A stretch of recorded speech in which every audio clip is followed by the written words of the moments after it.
सत्यनारायण भगवान की जय हो। श्री सत्यनारायण भगवान की कथा हमें सत्य, धर्म और भक्ति के मार्ग पर चलने की प्रेरणा देती है। यह कथा जीवन में सुख, शांति और समृद्धि का संचार करती है, भक्तों के दुख दूर करती है। तो आइए श्रोताओं, आज पौष पूर्णिमा के अवसर पर हम सत्यनारायण भगवान का स्मरण करते हुए इस दिव्य कथा का श्रवण करते हैं। पौराणिक कथाओं के अनुसार एक समय नैमिषारण्य तीर्थ में शौनकादि 88,000 ऋषियों ने श्री सूत जी से कहा कि हे प्रभु, इस कलयुग में विद्या रहित मनुष्य को प्रभु भक्ति किस प्रकार मिलेगी और उनका उद्धार कैसे होगा। हे मुनि श्रेष्ठ, कोई ऐसा तप कहिए जिससे थोड़े समय में पुण्य प्राप्त होवे और मनोवांछित फल मिले। ऐसी कथा को सुनने की हमारी इच्छा है। तो सर्वज्ञाता श्री सूत जी बोले कि हे वैष्णव, आप सब ने प्राणियों के हित की बात पूछी है। अब मैं उस श्रेष्ठ व्रत को आप लोगों से कहूँगा जिस व्रत को नारद जी ने श्री लक्ष्मी नारायण भगवान से पूछा था और लक्ष्मीपति ने मुनि श्रेष्ठ नारद जी से कहा था। सो ध्यान पूर्वक सुनो। एक समय योगी राज नारद जी दूसरों की हित की इच्छा से अनेक लोकों में घूमते हुए मृत्यु लोक में आ पहुँचे और यहाँ अनेक योनियों में जन्मे हुए प्राय सभी मनुष्य को अपने कर्मों के अनुसार अनेक दुखों से पीड़ित देखकर सोचा कि किस यत्न करने से निश्चय ही प्राणियों के दुखों का नाश हो सकेगा। ऐसा मन में सोचकर देवर्षि मुनि श्री विष्णु लोक को गए। वहां श्वेत वर्ण और 4 भुजाओं वाले देवों के इस नारायण को देखकर, जिनके हाथों में शंख, चक्र, गदा और पद्म थे तथा वरमाला पहने हुए थे, तो स्तुति करने लगे कि हे भगवान, आप अत्यंत शक्ति से संपन्न हैं। मन तथा वाणी भी आपको नहीं पा सकती। आपका आदि, मध्य, अंत भी नहीं है। आप निर्गुण स्वरूप सृष्टि के आदि भूत और भक्तों के सभी दुखों का नष्ट करने वाले हो। आपको मेरा नमस्कार है। अब नारद जी के इस प्रकार की स्तुति को सुनकर भगवान श्री विष्णु बोले कि हे मुनि श्रेष्ठ, आपके मन में क्या है? आप किस काम के लिए यहाँ आए हैं? निसंकोच कहिए। तब नारद मुनि बोले कि मृत्यु लोक में सब मनुष्य जो अनेक योनियों में पैदा हुए हैं, अपने कर्मों के द्वारा अनेक प्रकार के दुखों से दुखी हो रहे हैं। हे नाथ, यदि आप मुझ पर दया रखते हो तो बतलाइए कि उन मनुष्यों के सब दुख थोड़े से ही प्रयत्न से कैसे दूर हो सकते हैं। तब श्री विष्णु भगवान जी बोले कि हे नारद, मनुष्यों की भलाई के लिए तुमने अच्छी बात पूछी है। जिस काम के करने से मनुष्य मोह से छूट जाता है, वह मैं कहता हूँ, सो तुम सुनो। बहुत पुण्य देने वाला स्वर्ग तथा मृत्यु लोक दोनों में दुर्लभ एक अत्यंत उत्तम व्रत है। आज मैं प्रेम वश होकर तुमसे कहता हूँ, श्री सत्यनारायण भगवान का यह व्रत अच्छी तरह विधि पूर्वक करके मनुष्य धरती पर आयु पर्यंत सुख भोग कर मरने पर मोक्ष को प्राप्त होता है। श्री भगवान के वचन सुनकर नारद मुनि बोले, भगवान, उस व्रत का फल क्या है? क्या विधान है? किसने यह व्रत किया है और किस दिन यह व्रत करना चाहिए? विस्तार पूर्वक कहिए। अब भगवान विष्णु बोले कि हे नारद, दुख, शोक आदि को दूर करने वाला, धन धान्य को बढ़ाने वाला, सौभाग्य तथा संतान को देने वाला यह व्रत सब स्थानों पर विजय करने वाला है। भक्ति और श्रद्धा के साथ किसी भी दिन मनुष्य श्री सत्यनारायण की प्रातः काल के समय मनुष्य ब्राह्मणों और बंधुओं के साथ धर्म परायण होकर पूजा करे। भक्ति भाव से नैवेद्य, केले का फल, शहद, घी, दूध और गेहूं का आटा सवावा ले और गेहूं के अभाव में साठी का चूर्ण भी ले सकते हैं। सब पदार्थों को भगवान को अर्पण कर देवे तथा बंधुओं सहित ब्राह्मणों को भोजन करावें। पश्चात स्वयं भोजन करें और रात्रि में नृत्य, गीत आदि का आयोजन कर सत्यनारायण भगवान का ध्यान करते हुए समय बिताएं। इस तरह व्रत करने पर मनुष्य की इच्छा पूरी होती है। विशेष रूप से कलिकाल में भूमि पर ही मोक्ष का सरल उपाय है। तो प्रेम से बोलिए, श्री सत्यनारायण भगवान की जय हो। श्री सत्यनारायण व्रत कथा का प्रथम अध्याय संपूर्ण। दूसरा अध्याय। श्री सूत जी बोले, हे ऋषियों, जिसने पहले समय में इस व्रत को किया है, इसका इतिहास कहता हूँ, ध्यान पूर्वक सुनो। सुंदर काशीपुर नगरी में एक अत्यंत निर्धन ब्राह्मण रहता था। वह भूख और प्यास से बेचैन हुए नित्य पृथ्वी पर घूमता था। ब्राह्मणों से प्रेम करने वाले भगवान ने ब्राह्मण को दुखी देखकर बूढ़े ब्राह्मण का रूप धरकर उसके पास जाकर आदर पूर्वक पूछा कि हे विप्र, तुम नित्य दुखी होकर पृथ्वी पर क्यों घूमते हो? हे ब्राह्मण, यह सब मुझसे कहो, मैं सुनना चाहता हूँ। तब वह ब्राह्मण बोला कि मैं निर्धन ब्राह्मण हूँ, भिक्षा के लिए पृथ्वी पर फिरता हूँ।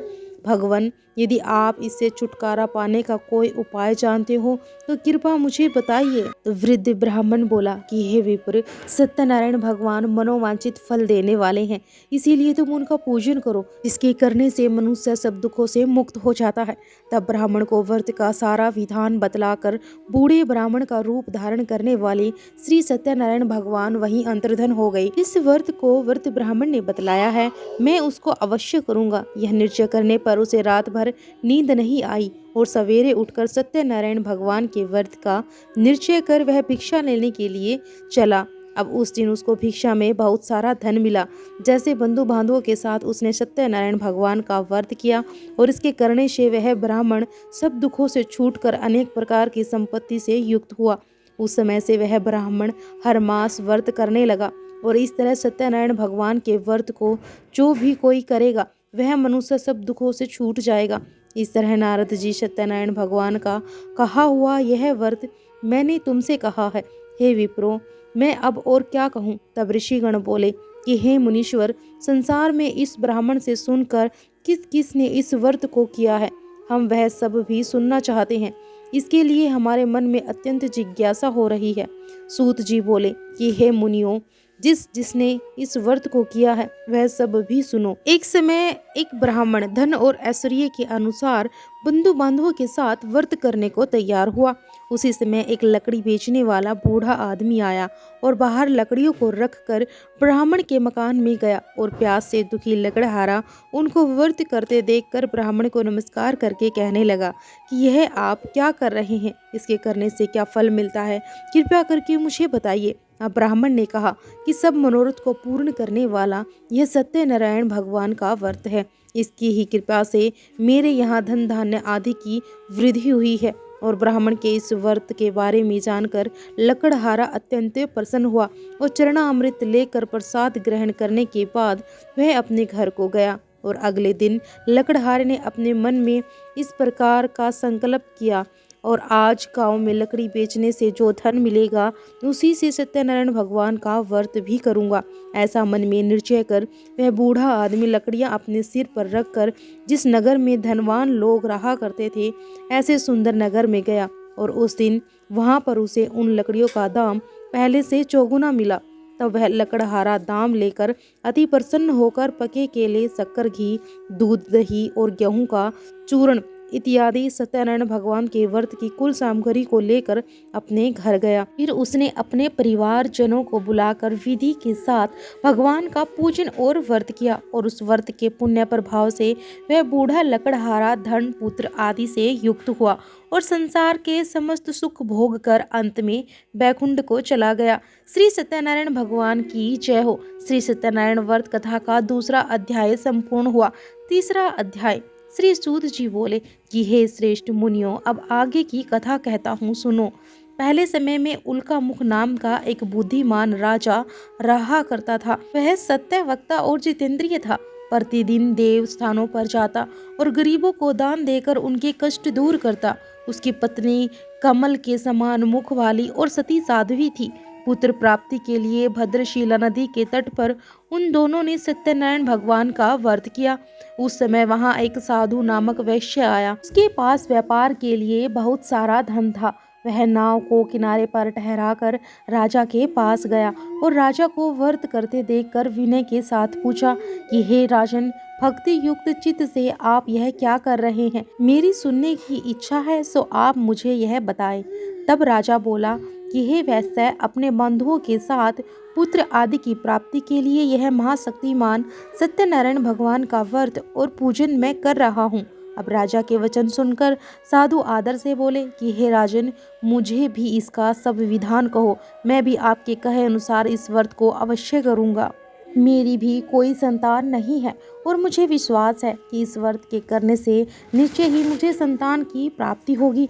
तब राजा ने सब विधान सुनकर व्यापार से निर्वित होकर वह आनंद के साथ अपने घर को गया। साधु ने अपनी स्त्री को संतान देने वाले इस व्रत को सुनाया और प्रण किया कि जब मेरे यहाँ संतान होगी तब मैं इस व्रत को करूँगा। अब साधु ने ऐसे वचन अपनी पत्नी लीलावती से कहे और एक दिन उसकी पत्नी पति के साथ आनंदित होकर सांसारिक धर्म में प्रवृत्त होकर श्री सत्यनारायण भगवान की कृपा से गर्भवती हो गई और 10वें महीने में उसके एक सुंदर कन्या का जन्म हुआ। वह कन्या दिनों दिन इस तरह बढ़ने लगी जैसे शुक्ल पक्ष का चंद्रमा बढ़ता है। कन्या का नाम कलावती रखा गया। जब लीलावती ने मीठे शब्दों में अपने पति से कहा कि स्वामी जी, आपने संकल्प लिया था कि मैं संतान होने पर सत्यनारायण भगवान का व्रत करूंगा, अब आप उसे करिए।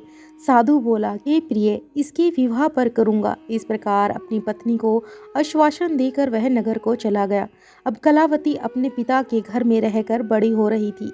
एक दिन साधु ने जब नगर में सखियों के साथ अपनी पुत्री को देखा तो तुरंत दूत को बुलाकर कहा कि मेरी पुत्री के लिए कोई सुयोग्य वर देख कर लाओ। अब साधु की आज्ञा पाकर दूत कंचन नगर पहुंचा और वहां पर बहुत खोज कर, बहुत देखभाल कर कन्या के लिए सुवाणिक पुत्र को ले आया और उस सुयोग्य युवक को देखकर साधु ने बंधु बांधव सहित प्रसन्न चित्त होकर अपनी पुत्री का विवाह उसके साथ कर दिया। तो दुर्भाग्य से विवाह के समय भी वह उस व्रत को करना भूल गया। तब श्री सत्यनारायण भगवान क्रोधित हो गए और साधु को श्राप दे दिया कि तुम्हें दारुण दुख प्राप्त होगा। और अपने कार्य में कुशल साधु वैश्य अपने जमाता सहित समुद्र के समीप स्थित रतनपुर नगर में गया और वहां दोनों ससुर जमाई चंद्रकेतु राजा के उस नगर में व्यापार करने लगे।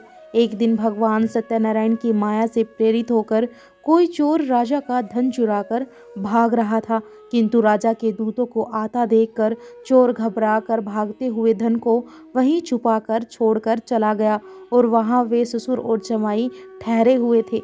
जब दूतों ने उन साधु वैश्य के पास राजा के धन को रखा हुआ देखा तो उन्हीं को चोर समझकर दोनों को बांध कर ले गए और राजा के पास जाकर बोले कि हे राजन, यह 2 चोर हम पकड़ कर लाए हैं, देखकर आज्ञा दीजिए।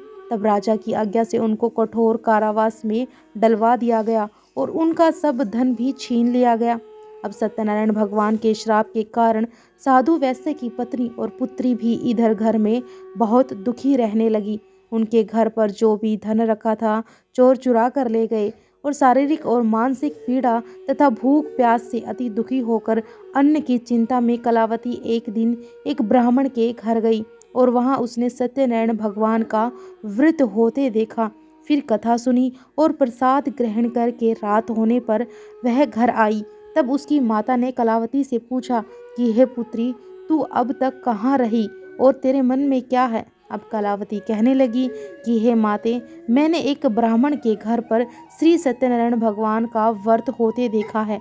अब कन्या के ऐसे वचन सुनकर लीलावती भगवान के पूजन की तैयारी करने लगी और लीलावती ने परिवार और बंधुओं सहित श्री सत्यनारायण भगवान का पूजन किया और वर मांगा कि मेरे पति और दामाद शीघ्र ही घर आ जाएं और साथ ही प्रार्थना की कि हम सबका अपराध क्षमा करो। सत्यनारायण भगवान इस व्रत से संतुष्ट हो गए और राजा चंद्रकेतु को स्वप्न में दर्शन देकर कहा कि हे राजन, तुमने जिन दोनों वैश्य को बंदी बना रखा है वे निर्दोष हैं, उन्हें प्रातः ही छोड़ दो और उनका सब धन जो तुमने ले लिया है उसे वापस लौटा दो, नहीं तो मैं तेरा धन और राज्य पुत्र आदि सब नष्ट कर दूंगा। अब राजा के ऐसे वचन सुनकर भगवान अंतर्धन हो गए और प्रातःकाल राजा चंद्रकेतु ने सभा में अपना स्वप्न सुनाया और फिर दोनों वानिक पुत्रों को कैद से मुक्त कर सभा में बुलाया। अब दोनों ने आते ही राजा को नमस्कार किया और राजा मीठे वचनों से बोला कि हे महाअनुभावों, दैववश ऐसा कठिन दुख प्राप्त हुआ है,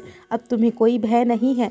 ऐसा कहकर राजा ने उनको वस्त्र आभूषण पहनाए, उनका जितना धन लिया था उससे 2 गुना धन देकर आदर सहित विदा कर दिया। तब वे दोनों वैश्य अपने घर को चल दिए। श्री सत्यनारायण भगवान की जय हो। श्री सत्यनारायण भगवान व्रत कथा का तीसरा अध्याय संपूर्ण हुआ। चौथा अध्याय। श्री सूत जी बोले कि साधु बनिया मंगल चरण कर और ब्राह्मणों को धन देकर अपने नगर को चल पड़ा। अब साधु के कुछ दूर जाने पर इधर भगवान सत्यनारायण उसकी सत्यता की परीक्षा लेने के विषय में जिज्ञासा हुई। तब वे एक दंडी का वेश बनाकर उस बनिए के सामने गए और पूछा कि साधो, तुम्हारी नाव में क्या भरा है। धन के मद में चूर दोनों महाजनों ने अवहेलना पूर्वक हंसते हुए कहा कि दंडी सन्यासी, क्यों पूछ रहे हो? क्या कुछ मुद्रा लेने की इच्छा है?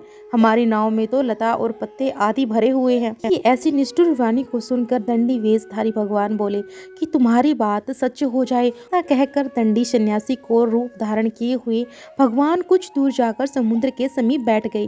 इधर दंडी के चले जाने पर नित्य क्रिया करने के बाद उतराई हुई यानी कि जल में ऊपर की हुई उठी हुई नौका को देखकर साधु अत्यंत आश्चर्य में पड़ गया और नाव में लता और पत्ते आदि देकर मूर्छित होकर पृथ्वी पर गिर पड़ा और होश आने पर वाणिक पुत्र चिंतित हो गया।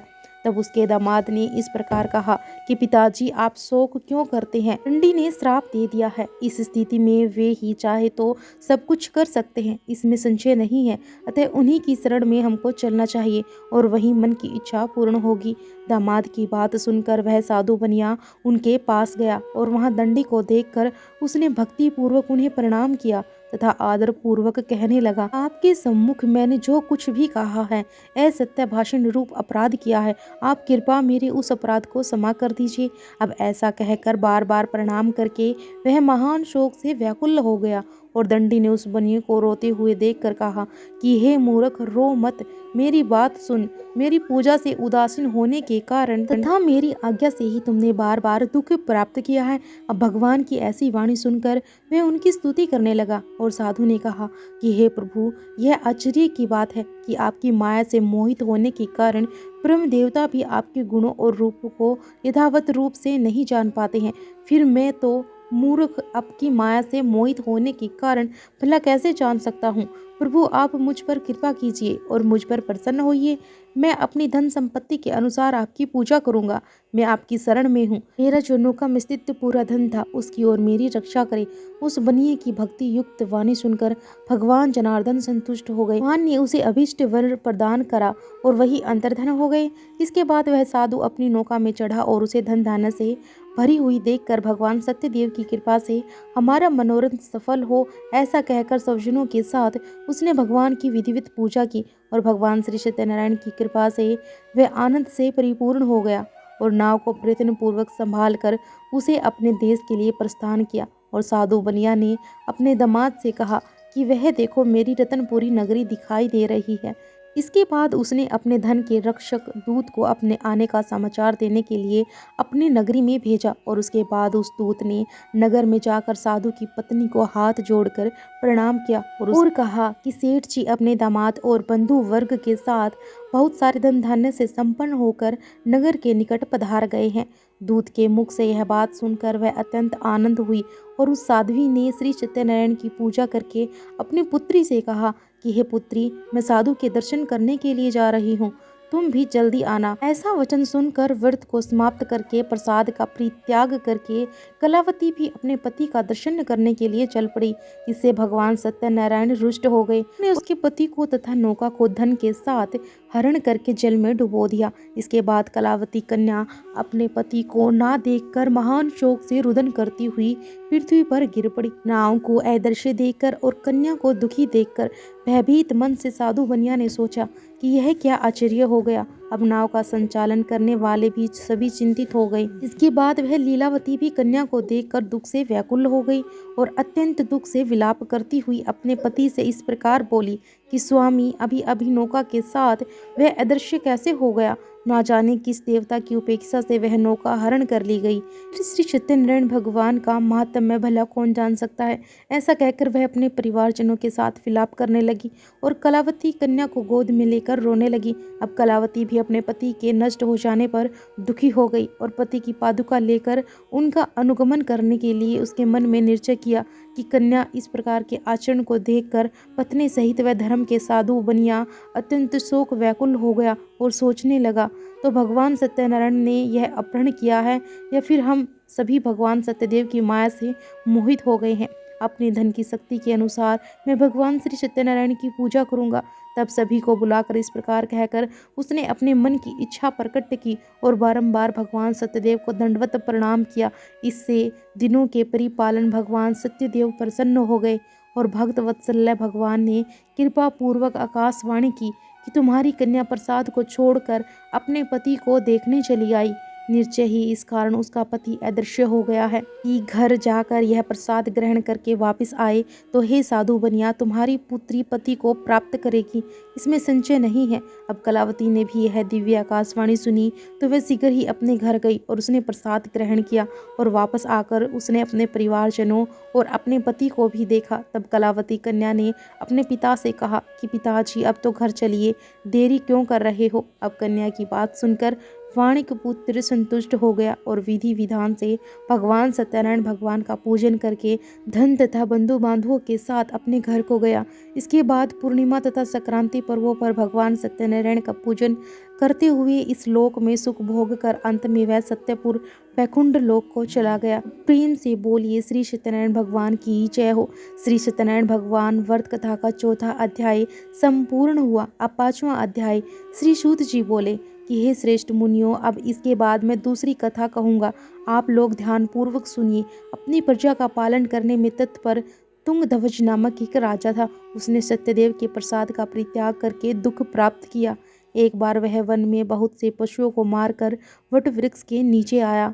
वहां उसने देखा कि गोपगण बंधु बांधवों के साथ संतुष्ट होकर भक्ति पूर्वक भगवान सत्यदेव की पूजा कर रहे हैं और राजा यह देखकर भी अहंकार वश न हो तो वहां गया और ना ही उसने भगवान सत्यनारायण को प्रणाम किया। पूजन के बाद सभी गोपगण भगवान का प्रसाद राजा के समीप रखकर वहां से लौट आए। इच्छा अनुसार उन सभी ने भगवान का प्रसाद ग्रहण किया। इधर राजा को प्रसाद का परित्याग करने से बड़ा दुख मिला। उसका संपूर्ण धन धान्य और सभी 100 पुत्र नष्ट हो गए। अब राजा ने मन में यह निश्चय किया कि अवश्य ही भगवान सत्यनारायण ने हमारा नाश कर दिया है, इसीलिए मुझे वहां जाना चाहिए जहां श्री सत्यनारायण का पूजन हो रहा था। ऐसा मन में निश्चय करके वह राजा गोपगणों के समीप गया और उसने गोपगणों के साथ भक्ति श्रद्धा से युक्त होकर विधि पूर्वक भगवान सत्यदेव की पूजा की और भगवान सत्यदेव की कृपा से वह पुण्य धन और पुत्रों से संपन्न हो गया तथा इस लोक में सभी सुखों का उपभोग कर अंत में सत्यपुर वैकुंठ लोक को प्राप्त हुआ।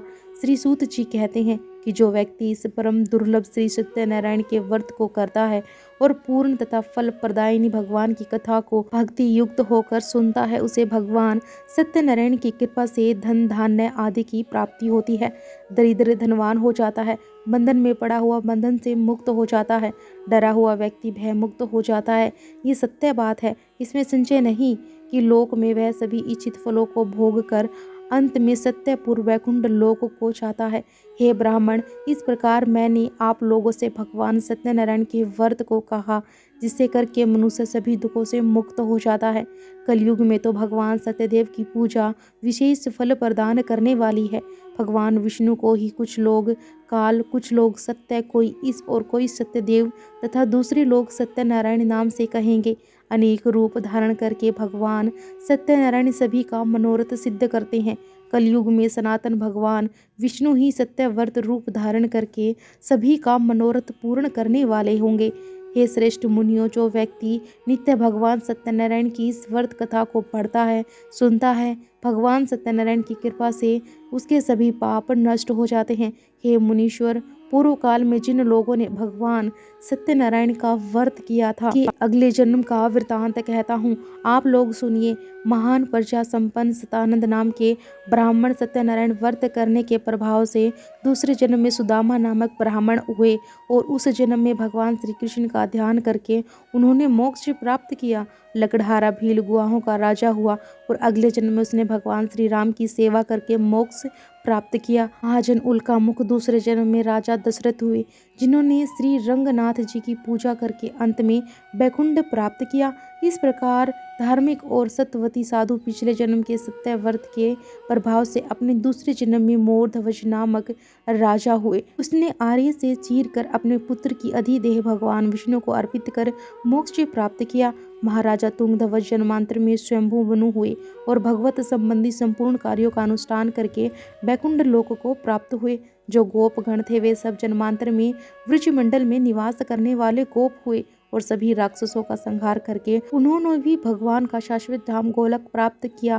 प्रेम से बोलिए श्री सत्यनारायण भगवान की जय, श्री लक्ष्मी नारायण भगवान की जय, श्री सत्यनारायण भगवान की जय हो। कथा का पंचम अध्याय भी संपूर्ण हुआ। इसी के साथ कथा समाप्त हुई। जय श्री हरि हर हर महादेव।